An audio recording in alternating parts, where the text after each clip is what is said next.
नमस्कार दोस्तों, जागृति क्लासेस में आप सभी लोगों का स्वागत है।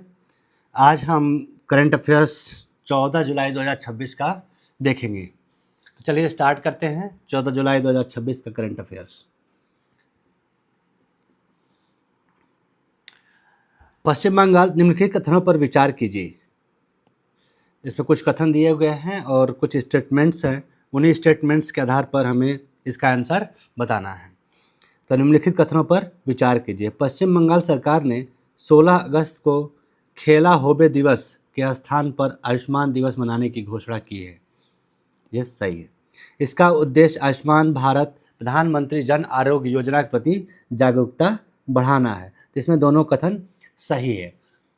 अब देखिए 16 अगस्त को उन्होंने खेला होबे दिवस के स्थान पर आयुष्मान दिवस मनाने की बात की है। खेला होबे दिवस की शुरुआत जो है वर्ष 2021 में जो तत्कालीन तृणमूल कांग्रेस टीएमसी सरकार ने की थी। इसका उद्देश्य युवाओं में, इसकी शुरुआत किसने की थी? तृणमूल कांग्रेस टीएमसी गवर्नमेंट ने किया था। इसका उद्देश्य था कि युवाओं में खेल संस्कृति को बढ़ावा देना और खेल गतिविधियों को प्रोत्साहित करना था। लेकिन जब बीजेपी की गवर्नमेंट आई तो उन्होंने खेला होबे दिवस की जगह उसको आयुष्मान दिवस के रूप में मनाने की घोषणा की। आयुष्मान भारत प्रधानमंत्री जन आरोग्य योजना भारत सरकार की प्रमुख, यह जो योजना है वह भारत सरकार की प्रमुख स्वास्थ्य योजना है। ठीक है, स्वास्थ्य बीमा योजना है। इसके अंतर्गत पात्र परिवारों को प्रति वर्ष 5 लाख रुपए तक का बीमा कवरेज प्रदान किया जाता है। अच्छा, ये जो 5 लाख रुपए है, किस प्रकार का बीमा प्रदान किया जाता है? कैशलेस। ये ध्यान देना है कि यह कैशलेस है। कार्ड बनता है और कार्ड से आप जा कर के एडमिट हो जाएंगे और आपका इलाज हो जाएगा। तो इस योजना का प्रमुख विशेषता ये थी। नेक्स्ट चलते हैं। हाइपरकेराटोसिस के संबंध में निम्नलिखित कथनों में से कौन सा कथन सही है? यह एक वायरस जनित त्वचा रोग है। ठीक है,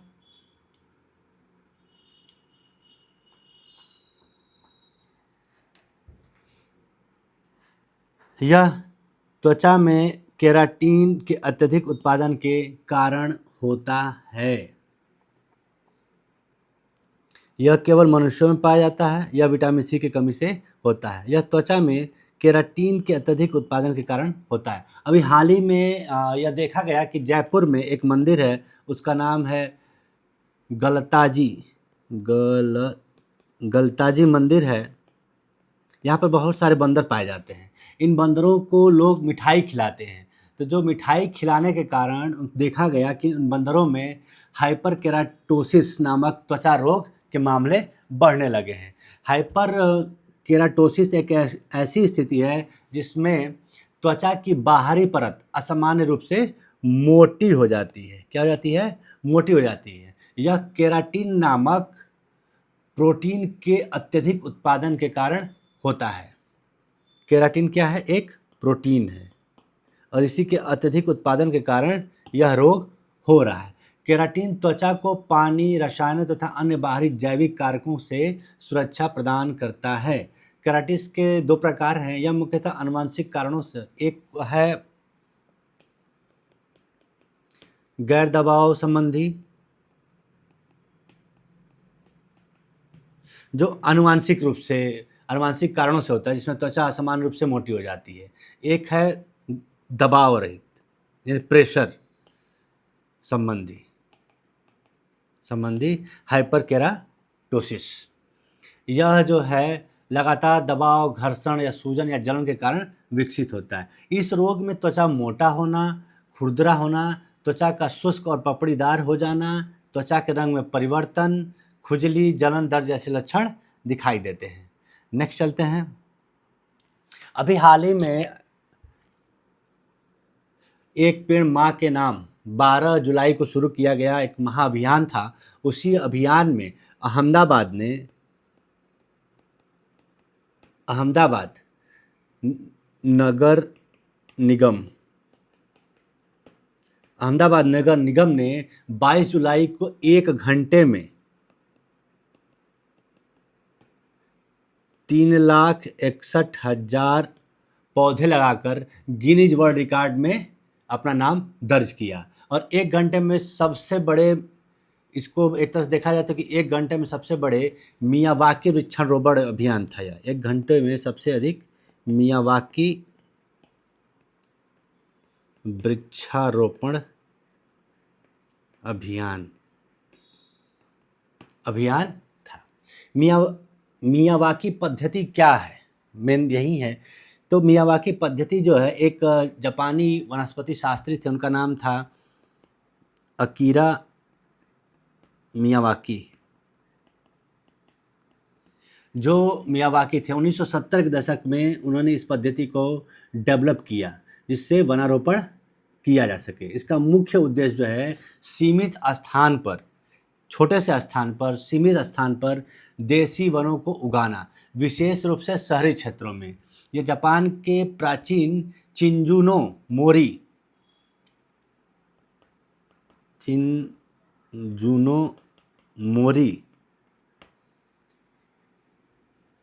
एक वन है जो शिंतो मंदिरों में पवित्र वन है, इसी से यह प्रेरित था। इसमें एक बात ध्यान देना है कि इसमें केवल स्थानीय और प्राकृतिक रूप से उगाई जाने वाली प्रजातियों को ही लगाया जाता है, जो स्थानीय जलवायु और मिट्टी के अनुकूल होती हैं। इसमें जनरली 1 वर्ग मीटर में प्रति वर्ग मीटर 3 से 5 पौधे लगाए जाते हैं। और पौधे जो हैं एक ही प्रजाति के नहीं होते हैं, विभिन्न प्रजातियों के पौधे होते हैं और बेतरतीब ढंग से लगाया जाता है जिससे प्राकृतिक वन का अनुकरण होता है। जब बेतरतीब लगते हैं अलग अलग प्रजातियों के, तो पौधे सूर्य के प्रकाश के लिए प्रतिस्पर्धा करते हैं जिससे वह तेजी से ऊपर की ओर बढ़ते जाते हैं और 3 वर्षों में लगभग पूर्ण विकसित हो जाते हैं।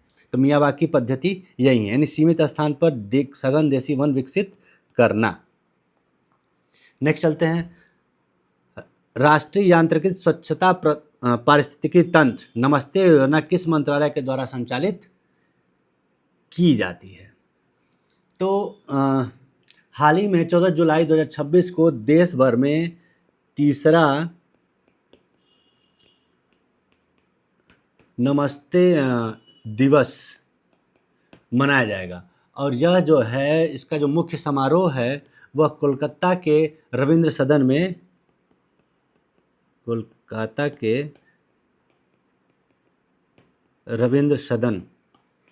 में आयोजित किया जाएगा। खास बात यह है कि यह तीसरा वर्ष पूर्ण होने का भी प्रतीक है। नमस्ते योजना जो है, इसकी जो शुरुआत है 23-24 में की गई थी। यह सामाजिक न्याय एवं अधिकारिता मंत्रालय के तहत काम करता है, यानी उस सामाजिक न्याय एवं अधिकारिता मंत्रालय का एक प्रमुख पहल है। इसमें क्या है, नमस्ते दिवस में स्वच्छता कर्मियों के सम्मान, उनके महत्वपूर्ण योगदान को पहचान दिलाने के लिए प्रतिवर्ष नमस्ते दिवस मनाया जाता है। यह दिवस सीवर सफाई कर्मियों, सेप्टिक टैंक सफाई कर्मियों, कचरा बीनने वालों तथा पूर्व मैनुअल स्कैवेंजर्स के प्रति सम्मान में मनाया जाता है। कुल मिलाकर इसका उद्देश्य जो है, स्वच्छता कर्मियों के अधिकारों, सुरक्षा और स्वास्थ्य तथा सामाजिक सम्मान के प्रति जागरूकता बढ़ाना है। नेक्स्ट चलते हैं, दक्षिण कोरिया ने CAS-504 उपग्रह का जो एक उपग्रह लॉन्च किया। इस उपग्रह का प्रमुख उद्देश्य क्या है? ठीक है, तो पहले देख लेते हैं यह है क्या। यह दक्षिण कोरिया ने स्पेस एक्स के फाल्कन 9 रॉकेट के माध्यम से, स्पेस एक्स का फाल्कन एक प्रक्षेपण यान है, उसी यान के 9 प्रक्षेपण यान के माध्यम से चौथा अपना मध्यम आकार का पृथ्वी अवलोकन उपग्रह सफलतापूर्वक लॉन्च किया गया। और यह लॉन्च कहाँ से किया गया? अमेरिका के कैलिफोर्निया से। कैलिफोर्निया में एक स्पेस बेस है, Vandenberg space force base. Vandenberg space force base. यहाँ से फाल्कन 9 रॉकेट के माध्यम से मध्यम आकार का पृथ्वी अवलोकन उपग्रह सफलतापूर्वक लॉन्च किया गया।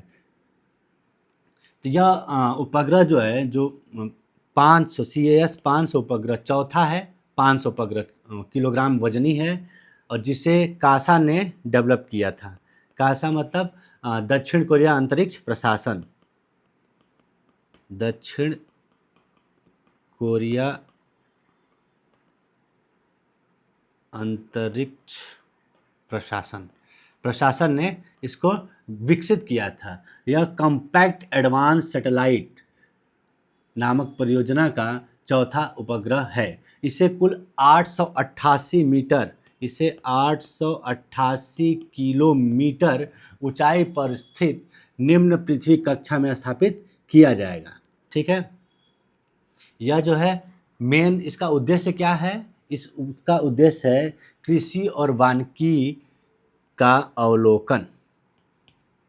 कृषि वानिकी के लिए यह पूर्णतः समर्पित उपग्रह है। लॉन्ग मार्च 10B CZ-10B रॉकेट के संबंध में कौन सा कथन सही है? हाल ही में चीन ने वेनचांग वाणिज्यिक अंतरिक्ष प्रक्षेपण केंद्र, वेनचांग एक जगह है चीन में, वहाँ पर वेनचांग वाणिज्यिक अंतरिक्ष प्रक्षेपण केंद्र से अपने आंशिक रूप से पुनः प्रयोज रॉकेट लॉन्ग मार्च 10B यानी CB-10B का सफल परीक्षण किया। यह China academy of launch vehicle technology CALT, इसका जो विकास है CALT ने किया। यह 2 चरणीय मध्यम भार वहन क्षमता वाला आंशिक रूप से पुनः प्रयोज यान है।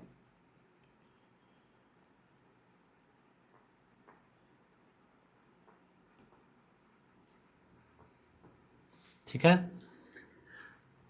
यह रॉकेट लॉन्ग मार्च 10A का व्यावसायिक संस्करण है, जिसे मानवयुक्त चंद्रमा मिशन में विकसित कर रहा है। 63 मीटर यह लंबा है। प्रक्षेपण के समय इसका कोई जानने की ज़रूरत नहीं है। और ठीक है, यह 7 तरल ऑक्सीजन केरोसिन इंजन लगे हैं। ठीक है, तो ये गलत है। इसे पूर्णतः पुनः प्रयोज्य रॉकेट है। तो यह पूर्णतः नहीं है, बल्कि आंशिक रूप से है। इसे इसरो ने विकसित नहीं किया। यह आंशिक रूप से पुनः प्रयोग मध्यम भार प्रक्षेपण यान है। ये इसका आंसर ये हो जाएगा। ठीक है, नेक्स्ट चलते हैं। बेस्ट एगमोंट केस अवार्ड 2026 में रनर अप स्थान प्राप्त करने वाली भारतीय संस्था कौन सी है? तो भारतीय संस्था है भारतीय वित्तीय खुफिया इकाई। भारतीय वित्तीय खुफिया इकाई ने अजरबैजान, इसकी राजधानी है बाकू। अजरबैजान के बाकू में आयोजित एगमोंट समूह की पूर्ण बैठक के दौरान बेस्ट एगमोंट केस अवार्ड 2026 में रनर अप स्थान प्राप्त किया। यह वित्तीय खुफिया, अंतर्राष्ट्रीय सहयोग तथा मनी लॉन्ड्रिंग और आतंकवाद वित्त पोषण से निपटने के प्रयासों के कारण उत्कृष्ट प्रयासों के कारण इसे इस पुरस्कार को दिया गया। ठीक है, यह जो भारत की जो इकाई है वित्तीय खुफिया इकाई, यह भारतीय साइबर अपराध समन्वय केंद्र द्वारा एक बड़े पैमाने पर साइबर धोखाधड़ी को रोकने या उसके बारे में साझा करने की खुफिया जानकारी से शुरू हुई। FIUD-IND एक परिष्कृत मनी लॉन्ड्रिंग नेटवर्क का पर्दाफाश किया। तो भारतीय साइबर अपराध समन्वय केंद्र यानी I4C, यह गृह मंत्रालय के अधीन, यह कहाँ किसके मंत्रालय? गृह मंत्रालय के अधीन एक साइबर और सूचना सुरक्षा प्रभाग के अंतर्गत एक कार्यालय है। इसे 5 अक्टूबर, इसका जो शुरू हुआ था 5 अक्टूबर 2000 2018 को यह प्रारंभ किया गया था। ठीक है, नेक्स्ट चलते हैं। सबमेर ग्रुप के संबंध में निम्नलिखित कथनों में से कौन सा कथन सही है? यह जापान की सेमीकंडक्टर कंपनी है, जापान की नहीं है, यह स्पेन की एक कंपनी है। यह स्पेन कंपनी है जो डेटा सेंटर शीतल तकनीक के लिए प्रसिद्ध है। ठीक है, ये दोनों गलत है, यानी कि ऑप्शन हो जाएगा बी। तो हाल ही में चर्चा में क्यों आया? हाल ही में जो स्पेन की सबमेर ग्रुप ने मध्य प्रदेश में, एमपी में 2 अरब डॉलर के निवेश को घोषणा की। इस निवेश के तहत राज्य में सेमीकंडक्टर संयंत्र और एक जो है सेमी कंडक्टर संयंत्र और एक जो है 1 गीगावाट डेटा सेंटर स्थापित करेगी। ठीक है, सबमेर स्पेन की प्रौद्योगिकी कंपनी है और डेटा सेंटर के लिए उन्नत शीतलन तकनीक विकसित करने के लिए यह जानी जाती है। ठीक है, नेक्स्ट चलते हैं। संयुक्त राष्ट्र द्वारा मलाला दिवस किस तिथि को मनाया जाता है? संयुक्त राष्ट्र ने 12 जुलाई को मलाला के बालिका शिक्षा और मानवाधिकारों को बढ़ावा देने के योगदान के सम्मान में 22 जुलाई को मलाला दिवस घोषित किया था, क्योंकि मलाला यूसुफजाई का जन्म 12 जुलाई 1997 को पाकिस्तान में हुआ था। मलाला यूसुफजाई के बारे में आप लोग जानते ही हैं, क्योंकि 2007 में जब तालिबान ने उनके गृहनगर पर कब्जा कर लिया और लड़कियों के स्कूल जाने पर प्रतिबंध लगा दिया, तब मलाला ने 2009 में मलाला ने BBC उर्दू के लिए एक गुमनाम ब्लॉग लिखना शुरू किया, जिससे उन्होंने तालिबान के शासन के तहत जीवन को उजागर किया कि किस प्रकार की बच्चियां यहाँ पर जीवन जी रही हैं। 2012 में स्कूल से लौटते समय तालिबान ने उनकी हत्या का प्रयास किया, लेकिन वो संयोग से बच गई। वो जो है 17 वर्ष की आयु में उन्हें नोबल शांति पुरस्कार से सम्मानित किया गया। नोबल शांति पुरस्कार से सम्मानित किया गया। मलाला ने ऑक्सफोर्ड विश्वविद्यालय से उच्च शिक्षा प्राप्त की। मलाला फंड के माध्यम से बालिका शिक्षा और महिला अधिकारों के लिए वैश्विक स्तर पर अभियान जारी है। यानी मलाला दिवस कब मनाया जाता है? 12 जुलाई। नेक्स्ट चलते हैं। यूपी खेत सुरक्षा योजना 2026 के अंतर्गत सामान्य किसानों को सौर बाड़ लगाने पर अधिकतम कितनी सब्सिडी प्रदान की जाती है? ठीक है, उत्तर प्रदेश में आवारा पशुओं, नीलगाय तथा जंगली सुअरों द्वारा फसलों को होने वाले नुकसान को कम करने के उद्देश्य से सरकार ने यूपी खेत सुरक्षा योजना 2026 शुरू किया। इस योजना के अंतर्गत कुल मिला के देखा जाए तो यह योजना एक किसान केंद्रित पहल है, जिसका उद्देश्य फसलों को जंगली एवं आवारा पशुओं से सुरक्षित रखना है। इस योजना के अंतर्गत देखेंगे कि सौर विद्युत बाड़ लगाए जाएंगे और इसमें किसानों को अधिकतम 60% तक की सब्सिडी प्रदान की जाती है। यानी प्रति किलोमीटर अधिकतम 1 किलोमीटर में अधिकतम जो उनको वित्तीय सहायता दी जाएगी 1,43,000 रुपये तक की वित्तीय सहायता प्रदान की जाएगी। वहीं अनुसूचित जाति और लघु सीमांत किसानों के मामले में देखेंगे तो वहाँ पर 70% तक का अनुदान का लाभ मिल सकता है। एक शर्त यह है कि इस योजना का लाभ उनको ही प्रदान किया जाएगा जो उत्तर प्रदेश के अस्थायी निवासी किसान हैं। आवेदक के पास कम से कम 0.5 हेक्टेयर कृषि भूमि का स्वामित्व हो या उसने वैध पट्टा लिया हो, और दूसरा उसके नाम से खतौनी में उसका नाम दर्ज होना चाहिए। तो एक प्रश्न उठता है कि खसरा और खतौनी का नाम आपने सुना होगा। खसरा क्या होता है और खसरा और खतौनी। खसरा जो है भूमि के प्रत्येक भूखंड यानी प्लॉट की सरकारी अभिलेख होता है। इसमें किसी खेत या भूमि के टुकड़े का खसरा नंबर, क्षेत्रफल, भूमि का प्रकार, फसल का विवरण, सिंचाई की स्थिति जैसी जानकारी दर्ज होती है। वहीं खतौनी जो है किसी भूमि स्वामी यानी खातेदार का नाम उसमें दर्ज होता है, उसे खतौनी बोलते हैं। यानी उसमें जो है खातेदार का नाम, खाता संख्या, खसरा नंबर, भूमि कुल कितने क्षेत्रफल का है, स्वामित्व संबंधी जानकारी उसमें दर्ज होती है। नेक्स्ट चलते हैं। सॉरी, 2 बार हो गया यही। अच्छा चलिए, यूपी खेत योजना में सौर विद्युत बाड़ लगाने के लिए प्रति किलोमीटर अधिकतम कितनी वित्तीय सहायता प्रदान की जाती है? तो अभी मैंने बात किया 1,43,000 रुपये प्रदान किया जाता है। नेक्स्ट है प्रधानमंत्री उदय योजना का उद्देश्य क्या है? तो प्रधानमंत्री उदय योजना यह जो है दिल्ली के मुख्यमंत्री श्रीमती रेखा गुप्ता जी ने अभी बात की थी कि राष्ट्रीय राजधानी क्षेत्र में प्रधानमंत्री उदय योजना के प्रभावी क्रियान्वयन के लिए केंद्र सरकार से 100 करोड़ रुपए का वित्तीय अनुदान का अनुरोध किया। पीएम उदय योजना प्रधानमंत्री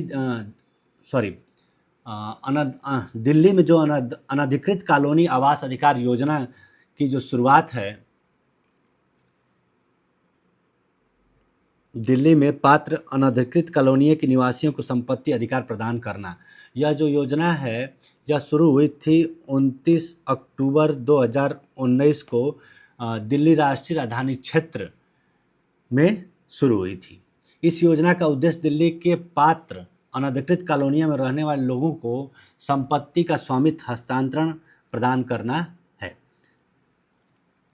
तो इसका आंसर हो जाएगा बी। नेक्स्ट चलते हैं। सीथिया मेघालयेंसिस के संबंध में निम्नलिखित कथनों में से कौन सा कथन सही है? हाल ही में एक शोधकर्ताओं ने मीठे पानी के लाल शैवाल की एक नई प्रजाति जिसका नाम है सीथिया मेघालयेंसिस की खोज की। यह मीठे पानी का लाल शैवाल की एक नई प्रजाति है जिसकी खोज कहाँ की गई? मेघालय में। और मेघालय में कहाँ? एक जगह है गारो खासी हिल्स का नाम आपने सुना होगा, तो पूर्वी खासी हिल्स पे हिल्स पर इसकी खोज की गई। ठीक है, यह मीठे पानी की लाल शैवाल एक्चुअली जो लाल शैवाल है अत्यंत संवेदनशील जीव होते हैं जो स्वच्छ, ऑक्सीजन समृद्ध और प्रदूषण मुक्त जलीय पारिस्थितिकी तंत्र के महत्वपूर्ण जैव संकेतक माने जाते हैं। यह केवल साफ और ऑक्सीजन युक्त मीठे पानी में ही विकसित होते हैं। यह शैवाल एंटीवायरल, एंटीऑक्सीडेंट, एंटी इन्फ्लामेटरी और एंटी ट्यूमर वाले गुणों जैसे जैव सक्रिय यौगिकों का उत्पादन करता है। तो यह समुद्री शैवाल नहीं है बल्कि यह मीठे पानी के लाल शैवाल की एक नई प्रजाति है। ठीक है, तो आज नीचे करंट अफेयर्स के आंसर्स दिए हुए हैं। तो आज करंट अफेयर्स यहीं समाप्त होता है।